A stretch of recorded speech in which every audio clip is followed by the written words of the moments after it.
GRT की smart class में आपका स्वागत है। एमएस एक्सेल 2007 के आज के अध्याय में हम सीखेंगे होम टैब। होम टैब के साथ साथ होम टैब के अंतर्गत हम सीखेंगे फॉन्ट ग्रुप। फॉन्ट ग्रुप के साथ साथ क्लिपबोर्ड ग्रुप और इसी के साथ साथ हम लोग सीखेंगे अलाइनमेंट ग्रुप। ये शुरू की बेसिक्स ग्रुप हैं जिनका जानकारी होना बेहद आवश्यक है। तो आइए शुरुआत करते हैं एमएस एक्सेल की। ये सीट हमारी एमएस एक्सेल की सीट है और यहाँ पर हमने कुछ डाटा रखे हैं आपको प्रैक्टिकल कराने के लिए। तो सबसे पहले अब इस सीट पे कुछ हम वर्क करके देखते हैं। सबसे पहले हम यहाँ सीखते हैं फॉन्ट ग्रुप। तो होम टैब के भीतर यह एरिया हमारा फॉन्ट ग्रुप कहलाता है। फॉन्ट ग्रुप में सबसे पहले ये है फॉन्ट फेस। जैसा कि एमएस वर्ड में भी आप लोगों ने पढ़ा है कि फॉन्ट फेस का मतलब कि लिखे गए टेक्स्ट की कोई स्टाइल। उदाहरण के लिए जैसे मान लीजिए कि हमने इस सेल में कोई भी टेक्स्ट लिख दिया। इस सेल में हमें भी कोई एक टेक्स्ट लिखना है।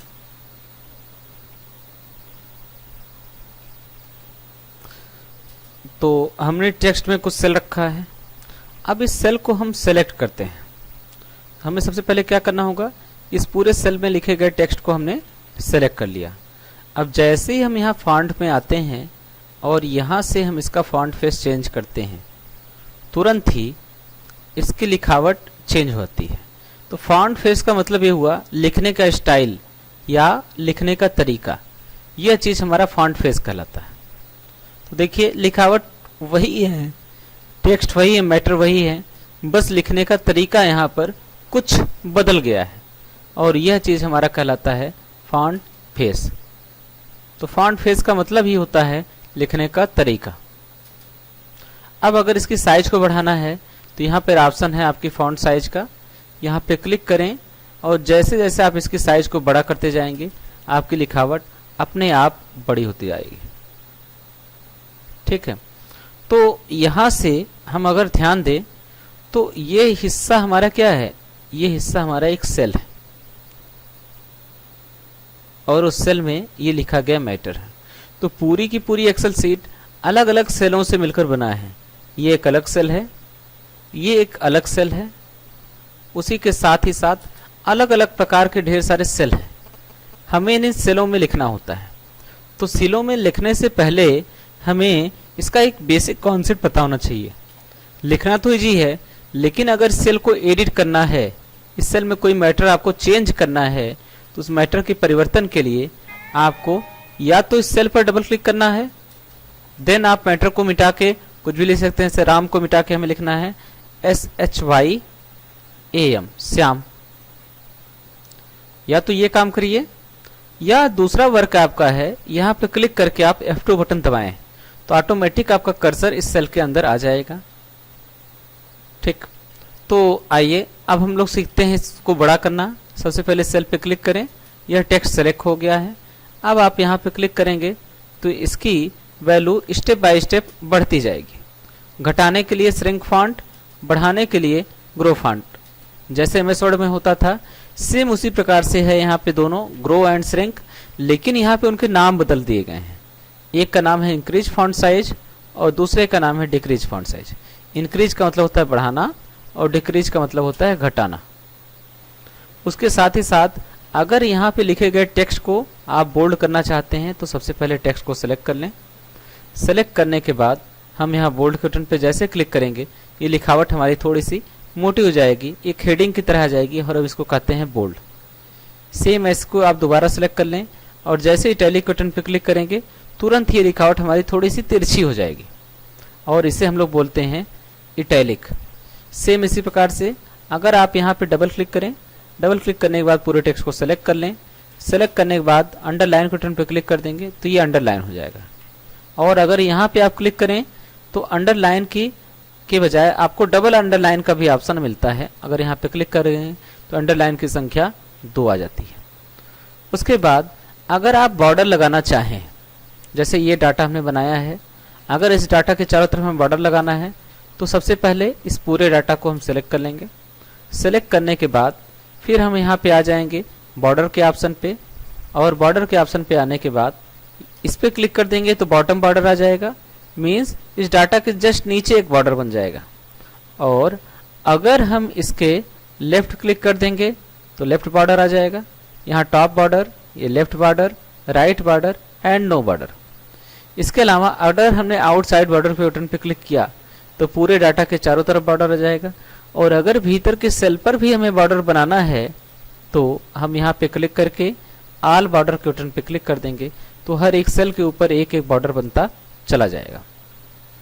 तो बहुत ही ईजी है इसका इस्तेमाल करना, लेकिन इस्तेमाल करने से पहले आपको थोड़ा चीज़ों का ध्यान देना है कि सेल्स क्या हैं, सेल्स के एड्रेस क्या होते हैं, प्लस इन्हीं सेल के एड्रेस में ही हम सारा मैनिपुलेशन का वर्क करते हैं। तो बॉर्डर लगाना सीखने के बाद अब हम जानते हैं यहाँ पर कि यह हमारा फिल कलर क्या है। तो किसी भी हमने सेल को सेलेक्ट कर लिया और सेलेक्ट करने के बाद हमने यहाँ फिल कलर के बटन पे क्लिक कर दिया तो बाय डिफॉल्ट इसके बैकग्राउंड का कलर भर जाएगा, इस सेल के बैकग्राउंड का कलर होता है। तो फिल कलर का उपयोग हम तब करते हैं जब किसी भी लिखे गए सेल के हमें बैकग्राउंड का कलर चेंज करना है। कोई भी सेल हो, चाहे आप वहाँ पे कोई मैटर लिख रहे हो या आप कोई डिजिट वगैरह लिखे हैं, इन सारे चीज़ों के अगर बैकग्राउंड आपको चेंज करना है तो आप फिल कलर का उपयोग करेंगे। ये सेम टेक्स्ट हाइलाइटर की तरह यहाँ पे वर्क करता है। उसके बाद है आपका फॉन्ट कलर। फॉन्ट कलर मतलब लिखावट चेंज करना। जैसे मान लीजिए ये पीला बैकग्राउंड हमने लिखा है और इसमें जो इंक है उसका कलर हमें रेड करना है, तो हम यहाँ पे क्लिक करेंगे तो ऑटोमेटिकली ये रेड हो जाएगा। तो किसी भी मैटर को सेलेक्ट कर लीजिए और जैसे ही फॉन्ट कलर के बटन पे क्लिक कर देंगे तो फॉन्ट कलर यहाँ आपको मिल जाएगा। इस बगल में एरो पे क्लिक करने पे आपको तरह तरह के फॉन्ट कलर आपको यहाँ पे मिलेंगे। आपको जो फॉन्ट कलर अच्छा लग रहा है आप उनमें से सिलेक्शन कर सकते हैं। पूरे कलर्स की लिस्ट है। अगर इसमें से भी आपको कुछ अच्छा नहीं लग रहा है तो आप मोर कलर्स के बटन पे क्लिक करें और यहाँ पे आपको दो प्रकार के कलर सिलेक्शन का ऑप्शन मिल जाता है। एक स्टैंडर्ड, यहाँ से क्लिक करके कोई भी कलर सेलेक्ट कर लें, और एक है कस्टम। तो यहाँ पे लाइन में दिखाता है कि ये न्यू कलर है और ये करंट, इस समय का कलर ये है और न्यू में नया कलर। और अगर इनमें से कोई कलर आपको नहीं अच्छा लग रहा है तो ये स्टैंडर्ड कलर है। स्टैंडर्ड भी पसंद नहीं है तो यहाँ पे कस्टम कलर है। ये ढेर सारे कलर्स के आपके ऑप्शन आपको मिल जाएंगे। आपको जो भी कलर अच्छा लग रहा है उन कलर को सेलेक्ट करें। सेलेक्ट करने के बाद ओके के बटन पे क्लिक करते ही ये कलर आपके ऑटोमेटिकली चेंज हो जाएंगे। कलर का कॉम्बिनेशन ध्यान करते समय आपको इस बात का ध्यान देना है कि बैकग्राउंड के अनुसार ही आपको फोरग्राउंड कलर का कराना है, मैच कराना है। जैसे बिल्कुल अगर आप मैचिंग का कलर कर दे रहे हैं, रेड बैकग्राउंड है उस पर रेड फोरग्राउंड कर देंगे तो टेक्स्ट दिखेगा ही नहीं। तो जस्ट अपोजिट कलर अगर ले रहे हैं तो बहुत ही बेहतर फील आएगा। चलिए अब इनमें कुछ हम आगे और वर्क करते हैं। ये हमारे सेल है, तो अच्छे से समझने के लिए हम कुछ सेल की हाइट और विड्थ में परिवर्तन कर रहे हैं। जैसे यहाँ से पकड़ के हमने खींच दिया तो सेल की हाइट बढ़ गई। यहाँ से पकड़ के अगर आप ड्रैग कर देंगे तो सेल की विड्थ बढ़ जाएगी। ठीक है, सेम इस प्रकार से हमने हाइट बढ़ा दी और यहाँ से विड्थ बढ़ा दी। अब किसी एक सेल के बारे में आप ध्यान दीजिए। जैसे आप यहाँ पे क्लिक करते हैं, या हम इस रो में 2-3 सेलों के बारे में सेलेक्ट कर लेते हैं। जैसे यहाँ क्लिक करके यहाँ पे क्लिक करेंगे तुरंत ही क्या होगा, ये टॉप लाइन हो जाएगा। टॉप लाइन का मतलब इस सेल के एरिया में ऊपर पहुंच जाएगा। अब हमें ये समझना होता है सेल का एरिया है क्या, तो चलिए इसको हम ड्राइंग के द्वारा आपको बता रहे हैं। तो सबसे पहले यह जो एरिया है,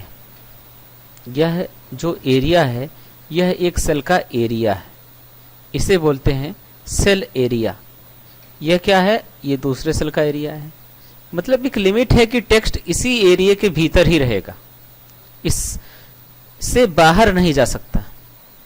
अब इसी चीज को हम यहाँ पे समझते हैं कि ये जो टेक्स्ट है ये अभी आप देखिए टॉप पे पहुंच गया है, और अगर आप इसे टॉप के मिडिल में करना चाहते हैं तो यहाँ पे क्लिक कर दीजिए, और अगर इसी टॉप के साइड में करना चाहते हैं तो नीचे आ जाएगा। तो ये हो गया टॉप, ये हो गया मिडिल और ये हो गया bottom, top, middle and bottom.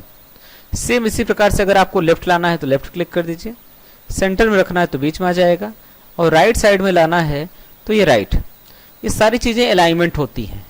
ये आपका टॉप अलाइनमेंट है, ये आपका मिडिल अलाइनमेंट है, और ये आपका बॉटम अलाइनमेंट है। ठीक उसी प्रकार से ये आपका लेफ्ट अलाइनमेंट है, ये आपका सेंटर अलाइनमेंट है, और ये राइट अलाइनमेंट है। ठीक है, तो ये चीज़ होती है अलाइनमेंट। तो अलाइनमेंट को अपनी ज़रूरत के अनुसार आप एडजस्ट करते हैं। तो इसके लिए हमने जैसे सोच करिए सेल को सिलेक्ट कर लिया और इसके अलाइनमेंट को हमने मिडिल कर दिया, तो पूरी वैल्यू हमारे बीच में आ जाएगी, और इसको हमने यहाँ मिडिल में कर दिया तो पूरे सेल में लिखी हुई वैल्यू हमारे मिडिल में आ जाएगी। तो चलिए, अब इसके बाद है हमारा डिक्रीज इंडेंट और इंक्रीज इंडेंट। तो चलिए इंडेंट को समझते हैं। हमने कुछ सेल्स को सिलेक्ट कर लिए, और जैसे ही हम यहाँ पे इंक्रीज इंडेंट के बटन पे क्लिक करेंगे तो ये इंडेंट बढ़ेगा। इंडेंट बढ़ने का मतलब सेल में लिखी गई वैल्यू पूरी लेफ्ट चली जाएगी, और जैसे डिक्रीज इंडेंट करेंगे ये हमारी पूरी लेफ्ट आ जाएगी। अब जैसे जैसे इसको इंक्रीज इंडेंट करेंगे तुरंत ही ये दाहिने की तरफ खिसकती जाएगी। तो इंडेंट का मतलब ये हो गया कि इस लाइन से सेल की लेफ्ट की तरफ से उसकी डिस्टेंस, सेल की वास्तविक में लिखे गए जो कंटेंट हैं वो सेल की इन दीवारों से कितने दूर हैं, ये कहलाता है इंडेंट, इनके बीच की मार्जिन को। अब ये मार्जिन अगर आप बढ़ाना चाहते हैं तो आपको इंक्रीज इंडेंट बटन पे क्लिक करना है, घटाना चाहते हैं तो डिक्रीज इंडेंट बटन पे क्लिक कर सकते हैं। इसका उपयोग तब किया जाता है जब आप लेफ्ट, सेंटर और राइट अलाइनमेंट से संतुष्ट नहीं हैं और आपको कहीं अतिरिक्त लोकेशन पे चाहिए होता है। जैसे अभी देखिए टेक्स्ट बीच में है, यहाँ क्लिक कर दे रहे हैं बिल्कुल लेफ्ट आ जा रहा है, और यहाँ क्लिक कर दे रहे हैं बिल्कुल राइट आ जा रहा है। अब आपको ना तो पूरा लेफ्ट रखना है, ना राइट, ना मिडिल में, थोड़ा सा गैप करके रखना है। तो आप यहाँ पे इसका इस्तेमाल करके इन चीज़ों का इस्तेमाल कर सकते हैं। जैसे इंक्रीज इंडेंट, डिक्रीज इंडेंट करेंगे, इंडेंट घटेगा, और यहाँ पे क्लिक करेंगे इंडेंट बढ़ेगा। अब उसके बाद ऑप्शन है आपका ओरिएंशन। ओरिएंशन का मतलब होता है कि टेक्स्ट का डायरेक्शन कैसे है। तो इसके लिए हम एक दूसरे सेल में कुछ वैल्यू टाइप करते हैं, जैसे आपने लिख दिया RAM। तो अभी अब आप इसका ओरिएंशन देखिए। इसको सबसे पहले हमने मिडिल कर दिया, यहाँ पे मिडिल कर दिया, तो ये इसका जो ओरिएंशन है लेफ्ट से राइट है। ठीक है, तो ये ऑप्शन हमारा है ओरिएंशन। इसका ओरिएंशन कैसा, लेफ्ट टू राइट। अगर आप यहाँ पे क्लिक करें और इसका डायरेक्शन बदलना चाहें तो आप बदल भी सकते हैं। जैसे आप एंगल काउंटर वाइज करेंगे तुरंत ही ये इस प्रकार से हो जाएगा। सेम इसी प्रकार से आप इस पर क्लिक कर देंगे एंगल क्लॉकवाइज, तो ये क्लॉकवाइज घूम जाएगा। फिर वर्टिकल टेक्स्ट कर देंगे तो ऊपर नीचे ऐसे लिख कर आएगा। अब देखिए M छिप गया, इसलिए M की इस सेल की हाइट को हमें बढ़ाना पड़ेगा। सेम उसी प्रकार से अगर आप रोटेट टेक्स्ट करेंगे तो ये रोटेट हो जाएंगे। उसके बाद अगर आप रोटेट टेक्स्ट डाउन करेंगे तो ये ऊपर से नीचे की तरफ आएंगे, और रोटेट टेक्स्ट अप करते तो नीचे से ऊपर की तरफ जा रहे हैं। सेम ऐसे आपको फॉर्मेट सेल अलाइन करना है। यहाँ पे क्लिक करते ही आपके सामने एक नया डायलॉग बॉक्स ओपन हो जाएगा। ये हमारा डायलॉग बॉक्स है। यहाँ पर टेक्स्ट को आप ऐसे पकड़ के जितने एंगल पे घुमाना चाहें उतने एंगल पे घुमा सकते हैं, नो डाउट। एक एक एंगल पे आप इसको यहाँ पे घुमा सकते हैं। तो यहाँ से लेके 90 अंश तक आप किसी भी एंगल पे इसको घुमा दें। ये आपका 0 है, नॉर्मल पोजीशन है। ऊपर की तरफ बढ़ेंगे तो +90, और नीचे की तरफ यहाँ से आएंगे तो -90। तो जिस एंगल पे लाके आपको छोड़ देंगे टेक्स्ट आपका सेम उसी एंगल में आ जाएगा। तो यहाँ पे ओके बटन पर क्लिक करेंगे तो यह टेक्स्ट उसी एंगल में आपका आ जाएगा। अलाइन ग्रुप के अंतर्गत, अलाइनमेंट ग्रुप के अंतर्गत आगे ऑप्शन बहुत ही इंपॉर्टेंट है, वो है रैप टेक्स्ट। रैप टेक्स्ट का उपयोग तब करते हैं जब आपको एक ही सेल में डबल लाइन में वैल्यू लिखनी है। कोई भी अगर वैल्यू आपको डबल लाइन में लिखनी है तो वहाँ पर आप इसका उपयोग करते हैं। तो पहले फॉर्मेट सेल अलाइन करके हमने यहाँ पर क्लिक कर दिया और ओके के बटन पर क्लिक कर दिया। फॉर एग्जाम्पल हम कोई डाटा बना रहे हैं और इस डाटा में हमें कुछ वैल्यू को भरना है। तो सबसे पहले यहाँ पे कुछ जूम का परसेंटेज हम बड़ा कर दे रहे हैं जिससे चीज़ें आपको साफ दिखें। अब हम यहाँ एक डाटा बना रहे हैं जिसमें हमने लिखा स्टूडेंट नेम। टैब बटन दबाएंगे तो अगले सेल पर आ जाएंगे, और अगर शिफ्ट और टैब दबाएंगे तो पुराने वापस सेल पे आ जाएंगे। ये बहुत ही इंपॉर्टेंट होता है समझना। अगर एक सेल बैक जाना है तो शिफ्ट और टैब का इस्तेमाल करिए, अगर एक टैब आगे जाना है एक सेल तो टैब बटन का उपयोग करिए। नेक्स्ट सेल में हमने लिखा फादर नेम, तो अगले सेल में हमें लिखना है फादर नेम, फादर नेम। ठीक है, चलिए इन्हीं दोनों पे हम वर्ड रैप टेक्स्ट को समझते हैं। अभी आपको ऐसा लग रहा है कि स्टूडेंट के ये बाद का भाग मिट गया है, लेकिन ऐसा नहीं है, क्योंकि यह इस सेल में लिखा है और इस सेल का एड्रेस कितना है B2, और ये जो वैल्यू लिखी गई है ये C2 में लिखी गई है। चूंकि D2 में कोई वैल्यू नहीं है इसलिए ये वैल्यू आपको पूरी दिख रही है। जैसे ही D2 में आप कोई भी वैल्यू टाइप करेंगे तुरंत ही यह C2 की वैल्यू को ओवरराइट कर देगा, लेकिन ये सिर्फ हाइड करता है, लेकिन एक्चुअल ये चीजें यहाँ पे होती हैं। अब उदाहरण के लिए अगर मान लीजिए आपके पास हाइट बढ़ाने की जगह है लेकिन विड्थ बढ़ाने की जगह नहीं है, कंजेस्टेड है, बहुत सारे मैटर्स यहाँ आपको लिखने हैं, आगे कोर्स का नाम, कोर्स का duration, total fees, paid fees और बहुत सारी चीज़ें लिखनी है, लेकिन आप हाइट में आपको जो है बढ़ाने की जगह लग रही है तो आप इस प्रकार से हाइट को बढ़ा देते हैं। लेकिन ये क्या, फिर भी ये टेक्स्ट आपको नहीं दिख रहे हैं। तो सबसे बेटर तरीका होता है पहले इन दोनों टेक्स्ट को सिलेक्ट कर लीजिए। सिलेक्ट करने के बाद दोनों टेक्स्ट को सिलेक्ट करने के बाद आप इसको मिडिल में ले आएं या टॉप पे कर दें। टॉप पे करने के बाद जैसे ही रैप टेक्स्ट बटन पे क्लिक करेंगे ऑटोमेटिक सेल आपका डबल लाइन में आ जाएगा। जब तक आप रैप टेक्स्ट बटन पे क्लिक नहीं करेंगे तब तक यह डबल लाइन में नहीं आएगा। तो किसी भी सेल को डबल लाइन में करना है तो सेलेक्ट करके रैप टेक्स्ट बटन पे क्लिक कर दें, ऑटोमेटिक उस सेल की वैल्यू दो लाइन में आ जाएगी। तो इससे बगैर विड्थ को बढ़ाए आप पूरे मैटर को देख सकते हैं। तो ये ऑप्शन कहलाता है आपका रैप टेक्स्ट। अब इसके बाद है सेंटर, मर्ज एंड सेंटर। तो देखिए जैसे हमने पहले बताया था कि एक्सेल की जो सीट है वो बनी है छोटी छोटी सेलों से, जैसे कि यह एक अलग सेल है, यह एक दूसरा सेल है, यह एक तीसरा सेल है। इस प्रकार ढेर सारी सेलों से मिलकर बनी है। लेकिन कभी कभी हमें कुछ नाम ऐसे हैं जिन्हें हमें बोल्ड करके हेडिंग में लिखना रहता है, और उस समय हमें ज़रूरत पड़ती है कि काश ये सारे सेल एक होते तो हम कोई बड़ा मैटर यहाँ पे लिख पाते। तो ढेर सारे सेलों को जोड़ने का जो प्रोसेस कहलाता है वो कहलाता है मर्ज। मर्ज का मतलब ही होता है कि कई अलग अलग चीज़ों को जोड़कर एक सिंगल चीज़ बना दी जाए, तो वह प्रोसेस ही कहलाएगा मर्ज। जैसे उदाहरण के लिए ये पुराने टेक्स्ट हम हटा दे रहे हैं, और अगर यहाँ पर हमें अपने ट्रेनिंग सेंटर का नाम लिखना है तो उसके लिए हमें स्पेस ज़्यादा चाहिए। तो हम क्या करेंगे, सबसे पहले यहाँ से लेके यहाँ तक के एरिया को सिलेक्ट कर लेंगे। सेलेक्ट करने के बाद हम इस ऑप्शन पे क्लिक करेंगे। क्लिक करने के बाद हमें मर्ज एंड सेंटर का, मर्ज सेल का ऑप्शन आएगा। तो जैसे मर्ज सेल्स के बटन पे क्लिक करेंगे यहाँ पर हमें टेक्स्ट लिखने का ऑप्शन आ जाएगा। अब यहाँ पे जो भी मैटर टाइप करेंगे ये हमारा लिखता हुआ चला जाएगा।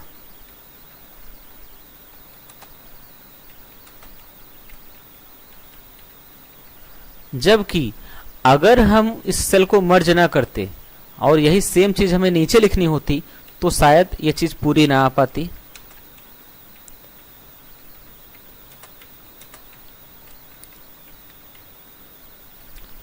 अब अगर मान लीजिए पूरे मैटर को देखने के लिए हम इस सेल की हाइट को भी बढ़ा दें तो नीचे के सेल डिस्टर्ब होंगे, क्योंकि नीचे के सेल में उतनी जरूरत है नहीं।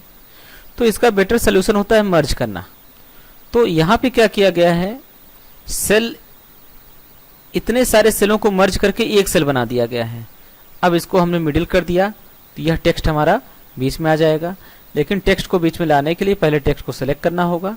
सेलेक्ट करने के बाद देन हम इसका अलाइनमेंट चेंज कर पाएंगे। तो सबसे पहले हमने सेल को बड़ा कर लिया। बड़ा करने के बाद लेकिन अगर हम ध्यान दें तो यह सेल बड़ा तो हो रहा है लेकिन केवल लेफ्ट साइड में ही है, जबकि हम चाहते हैं कि बीच में आ जाए। तो चलिए इसका कलर वगैरह भी चेंज कर दे रहे हैं। अब हमने इसका जो है हेडिंग के टैब पे बनाने के लिए हमने इसका फॉन्ट फेस चेंज करना चाहते हैं। तो यहाँ पे क्लिक करते ही हमारे सामने पूरी एक फॉन्ट फेस की लिस्ट आएगी। आइए इस लिस्ट को समझते हैं। इस लिस्ट में हमने एरियल ब्लैक ले लिया। अब भी यह लेफ्ट साइड में है, हम चाहते हैं मिडिल में आ जाए, तो हम क्या करेंगे, यहाँ पे मर्ज एंड सेंटर के बटन पे क्लिक करेंगे, पूरे टेक्स्ट को सिलेक्ट करके and then merge and center के बटन पे क्लिक करेंगे। तो हमने पूरे टेक्स्ट को सिलेक्ट कर लिया, ये ध्यान दें, यहाँ से लेके यहाँ तक, और फिर हमने यहाँ पे मर्ज एंड सेंटर के बटन पे क्लिक कर दिया। तो ये पूरा सेल हमारा मिडिल में आ गया। देखिए जितना लेफ्ट साइड छूटा है उतना ही राइट साइड छूटा है। और अगर मर्ज एंड सेंटर हम ना करते तो ये लेफ्ट में चला जाता है। मर्ज अक्रॉस करने से एक फायदा ये होता है, आप टेक्स्ट को जहाँ पे चाहे तो बैक ला सकते हैं और चाहे तो आगे भी बढ़ा सकते हैं। कोई इसमें रुकावट नहीं होगी। अपने ज़रूरत के अनुसार टेक्स्ट को पूरा राइट ला सकते हैं, लेफ्ट ला सकते हैं, मिडिल ला सकते हैं, कहीं भी आप इस सेल को ला सकते हैं। उसके अलावा अगर अनमर्ज सेल के बटन पे क्लिक कर देंगे तो सारा मैटर अलग अलग हो जाएगा और ये सारे सेल जो एक में जुड़े थे वो अलग अलग हो जाए। सबसे लास्ट में अब हम सीखते हैं सबसे ही इम्पोर्टेंट, और वो है हमारा format painter group, clipboard. Clipboard में सबसे पहले ऑप्शन है कट, कॉपी, पेस्ट। तो जैसा कि आप एमएस वर्ड में पढ़े हैं, पेस्ट जो है ऑप्शन आपका तभी हाईलाइट होगा जब आपने कुछ कट किया हो या कुछ कॉपी किया। उदाहरण के लिए जैसे मान लीजिए कि ये सेल हमें यहाँ पर भी चाहिए, तो हम पूरे सेल को सिलेक्ट कर लेंगे। सिलेक्ट करने के बाद कॉपी के बटन पर क्लिक करेंगे और जहाँ पे चाहिए वहाँ पर हम राइट क्लिक करेंगे और पेस्ट के बटन पे क्लिक कर देंगे। तो ये पूरे सेल की वैल्यू यहाँ पर भी आ जाएगी,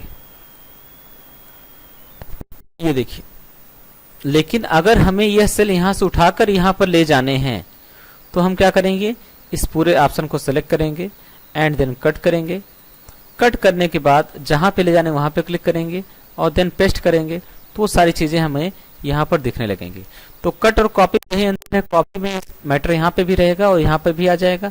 लेकिन अगर हमने उसको कट कर दिया तो ये मैटर यहाँ से उठकर अगले लोकेशन पर पहुँच जाएगा। अब हमें सबसे इंपॉर्टेंट चीज़ को जानना है और वह है फॉर्मेट पेंटर। तो फॉर्मेट पेंटर के विकल्प को सीखने से पहले हम कुछ चीज़ों पे ध्यान देते हैं, जैसे कि हमने इन टेक्स्ट को सिलेक्ट कर लिया। सेलेक्ट करने के बाद हमने इनको बोल्ड कर दिया। बोल्ड करने के बाद इनके साइज़ को बड़ा कर दिया। साइज़ को बड़ा करने के बाद इनके फॉन्ट को चेंज कर दिया।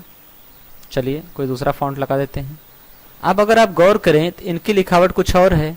चलिए हमने इनका बैकग्राउंड का कुछ कलर भी दूसरा कर दिया, कुछ दूसरा कलर कर दे रहे हैं। ये यही सेम चीज, सेम बैकग्राउंड का कलर, सेम फॉन्ट की साइज अगर हमें किसी दूसरे सेल पर लगाना हो तो हम उन दूसरे सेलों को सिलेक्ट करेंगे, फिर वही सारे काम हम यहाँ रिपीट करेंगे। पहले टेक्स्ट फॉन्ट फेस चेंज करेंगे, फिर फिल कलर चेंज करेंगे, बैकग्राउंड के कलर को चेंज करेंगे। लेकिन अगर हमें समय को बचाना है तो हम इन सेलों में से कुछ सेल को सिलेक्ट करके फॉर्मेट पेंटर के बटन पर डबल क्लिक करेंगे। ऐसा करते ही हमारे माउस का कर्सर एक पेंट के ब्रश की तरह बन जाएगा। अब जैसे ही हम यहाँ सेलेक्ट करके ड्रैग करेंगे तुरंत ही वही सारी चीज़ें हमारी यहाँ पर भी आ जाएंगी। वैसा ही बैकग्राउंड, वैसा ही फोरग्राउंड, वैसा ही टेक्स्ट की साइज एंड सब कुछ उसी का कॉपी हो जाएगा। केवल मैटर आपके इस सेल के रहेंगे, बाकी सारी क्वालिटी, सारे फीचर्स इस सेल के ही यहाँ पे आ जाएंगे। तो किसी एक सेल की प्रॉपर्टी किसी दूसरे सेल पे आप लगाना चाहते हैं तो यहाँ पर आप फॉर्मेट पेंटर का उपयोग करते हैं। तो ये हम लोगों का मेन आज का टॉपिक था। आज के टॉपिक में हमने क्लिपबोर्ड ग्रुप को सीखा, फॉन्ट ग्रुप को सीखा और अलाइनमेंट ग्रुप को सीखा। इनमें से कुछ ऑप्शन ऐसे थे जो हमने ऑलरेडी एमएस वर्ड में पढ़ चुके हैं, लेकिन कुछ हमारे लिए नए थे। आई होप कि आपको ये मेरा वीडियो पसंद आया होगा। Thanks for watching.